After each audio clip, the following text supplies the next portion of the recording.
الحمد لله رب العالمين والصلاة والسلام على أشرف الأنبياء والمرسلين وعلى آله وصحبه ومن تبعهم بإحسان إلى يوم الدين أما بعد. محترم حضرات و خواتین، اللہ تعالیٰ کا بڑا فضل و کرم ہے کہ ہم روزانہ دلوں کے اعمال کی یہ گفتگو سنتے ہیں اور سناتے ہیں. یقیناً یہ اللہ تعالیٰ کی بہت بڑی نعمت ہے. اور گزشتہ درسوں میں جو بات ہمارے ساتھ تھی وہ یہ کہ مراقبے کی دولت ہم کیسے حاصل کریں. تو اس سلسلے میں سب سے پہلی بات یہ کہی گئی کہ آپ اور ہم اللہ تعالیٰ کے اچھے اچھے ناموں کو سمجھیں اور سنیں اور اس کے تقاضوں پر عمل کرنے کی کوشش کریں. تو اللہ تعالیٰ کے بہت سارے نام ہمارے پاس آئے، اور آخری بات جو ہمارے ساتھ تھی وہ حارث المحاسبی رحمہ اللہ کی بات کہ 2 الفاظ میں انہوں نے مراقبے کی تعریف سمجھا دی. 2 الفاظ میں تعریف سمجھا دی. کہا علم القلب بقرب الرب سبحانہ وتعالی. مراقبہ کسے کہتے ہیں کہ آپ کا دل اس بات کو جان لے کہ تمہارا اور میرا رب قریب ہے. اللہ اللہ. اگر اس بات کا احساس اگر آپ کو ہو جائے، مجھے ہو جائے کہ میرا رب بہت قریب ہے، تو پھر سارے مسائل حل ہو جاتے ہیں. گناہوں کی جسارت ہمارے دل سے ختم ہو جاتی ہے. ہمارے اندر تواضع، عاجزی، انکساری کی دولت آ جاتی ہے. تو شیخ لکھتے ہیں کہ بہت ساری باتیں ہم نے گزشتہ درسوں میں آپ کے سامنے کہیں، وہ باتیں کافی ہیں. مقصد یہ ہے کہ جیسے شیخ لکھتے ہیں المعرفہ التی تثمر هذه الحال، آدمی کو اللہ تعالی کی پہچان حاصل ہو جائے. اللہ کو آپ کیسے پہچانیں گے؟ اللہ کے ناموں پر غور و فکر کرنے کے بعد، اللہ تعالیٰ کے ناموں کو اچھی طرح سمجھنے کے بعد آپ کی سمجھ میں آ جائے گا کہ بے شک اللہ تعالیٰ دلوں کے بھیدوں کو جانتا ہے. مطلع علی الضمائر عالم بالسرائر. اللہ تعالیٰ ہمارے دلوں میں جو وسوسے پیدا ہوتے ہیں، جو خیالات پیدا ہوتے ہیں، اسے بھی جانتا ہے. رقیب علی اعمال العباد. اللہ تعالیٰ ہمارے سارے اعمال پر نگہبان ہے، نگران ہے.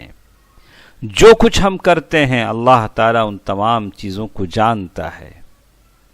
وَأَنَّ سِرَّ الْقَلْبِ فِي حَقِّهِ مَكْشُوفٌ. ہم جس کو اپنے دل کا بھید سمجھتے ہیں وہ اللہ تعالیٰ کے حق میں وہ تو کھلی ہوئی حقیقت ہے. جیسے انسان کا اوپری جسم کھلا ہوا ہے، ویسے اللہ تعالیٰ کی اللہ تبارک و تعالیٰ ان تمام چیزوں کو جانتا ہے جو بندے کے سینے میں چھپے ہوئے ہیں. اور اسی طرح اللہ تبارک و تعالیٰ سارے بندوں کے دلوں کی حالتوں کو جانتا ہے. دوسری چیز جس سے مجھے اور آپ کو مراقبے کی دولت حاصل ہو سکتی ہے وہ یہ کہ آپ اور میں احسان کے مرتبے تک پہنچ جائیں. اور یہ مرتبہ، یہ رتبہ بالکل ملا جلا ہے پہلی رتبے سے، کہ آپ اور ہم اللہ تعالیٰ کو صحیح طرح سے پہچان لیں.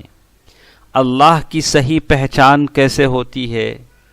اللہ کی صحیح پہچان اس کے اسماء حسنہ اور بلند صفات کو جاننے سے ہوتی ہے. جیسے ابن قیم رحمہ اللہ کہتے ہیں وَحَقِيقَةُ مَشْهَدِ الْمُرَاقَبَةِ. مراقبے کی حقیقت یہ ہے کہ بندہ اللہ تعالیٰ کی عبادت ایسے کرے كأنه يرى ربه تبارك وتعالى فوق سماواته مستويا على عرشه، کہ بندہ جب اللہ تعالیٰ کی عبادت کر رہا ہو تو اس کو ایسا محسوس ہو کہ وہ اپنے رب کو دیکھ رہا ہے ساتوں آسمانوں کے اوپر. یہ زمین پر ٹھہرا ہے، عبادت میں ہے، لیکن احساس اس کا یہ ہے کہ وہ اللہ کو ساتوں آسمانوں پر دیکھ رہا ہے، کہ اللہ عرش پر مستوی ہے، بات کر رہا ہے، نیکی کا حکم دے رہا ہے، برائی سے روک رہا ہے، ساری کائنات کی تدبیر کر رہا ہے، احکام اس کی طرف سے اتر رہے ہیں اور اسی کی طرف چڑھ رہے ہیں، بندوں کے اعمال اس کے سامنے پیش ہو رہے ہیں اور روحیں وفات پا کر اس کی طرف اٹھائی جا رہی ہیں.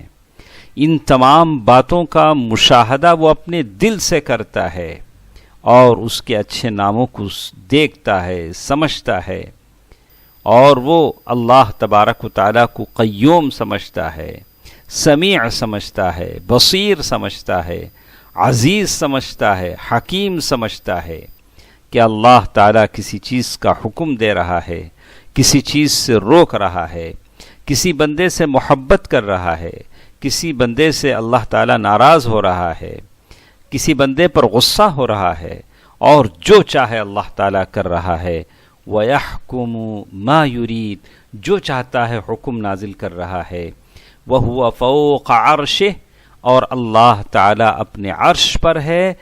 بندوں کے اعمال میں سے کوئی عمل، بندوں کے باتوں میں سے کوئی بات اللہ رب ذوالجلال سے چھپی ہوئی نہیں ہے. بَلْ يَعْلَمُ خَائِنَةَ الْأَعْيُنِ وَمَا تُخْفِي الصُّدُورُ، یہاں تک کہ وہ آنکھوں کی خیانت کو بھی جانتا ہے اور دل جن چیزوں کو چھپاتے ہیں ان کو بھی جانتا ہے. یہی بات احسان کی تفسیر میں حدیث میں جو آئی کہی گئی. حدیث میں کہا گیا ان تعبد اللہ کأنک تراہ فإن لم تکن تراہ فإنہ یراک. اس سے کیا بات پیارے نبی صلی اللہ علیہ وسلم نے مجھے اور آپ کو سمجھایا؟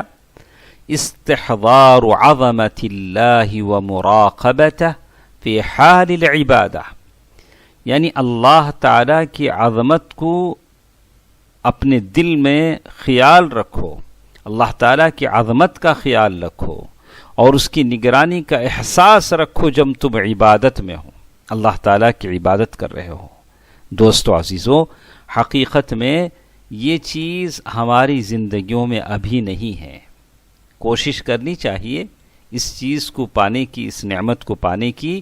جو تصور آج اس طرح کا تصور میرے دل میں نہیں ہے یا بہت سارے دلوں میں نہیں ہے. ہماری نمازیں، عبادتیں رسمی ہو کر رہ گئی ہیں، عادتاً ایسے رسمی عبادتیں ہیں. اللہ تعالیٰ مجھے اور آپ کو توفیق دے.